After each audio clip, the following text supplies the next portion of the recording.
बिस्मिल्लाहि वस्सलातु वस्सलामु अला रसूलिल्लाह। इमाम नमाज में क़िरात भूल जाए तो क्या कर रहे हैं? याद रखें, अगर छोटी 3 आयत उसने पढ़ ली हैं या बड़ी कोई आयत उसने पढ़ ली है तो गोया इसने ज़रूरी क़िरात तो कर दी है।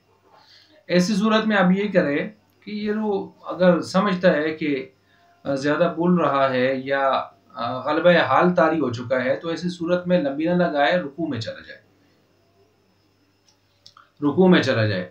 और ज़ाहिर बात है, अगर ऐसी सूरत में जब उसने इतनी क़िरात कर ली थी जितने मैंने अर्ज़ किया और कोई अल्फाज उसने अगर छोड़े भी हैं लेकिन कोई माना मफ़हूम ज़्यादा फाहिश तब्दीली की तरफ, ज़्यादा बड़ी वाज़ेह जल्दी तब्दीली की तरफ नहीं जा रहा, बहुत ज़्यादा मज़मून यानी तब्दील नहीं हो रहा, तो ऐसी सूरत में ना नमाज के इआदे की ज़रूरत है और ना ही सजदा सहव की, ना ही सजदा सहव वाजिब हुआ है कि इतनी मिक़दार चुप रहा हो।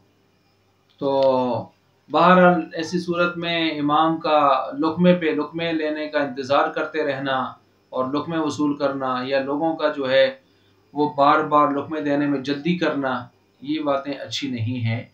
इनसे गुरेज़ करना चाहिए, मसले पर यूँ अमल कर लेना चाहिए।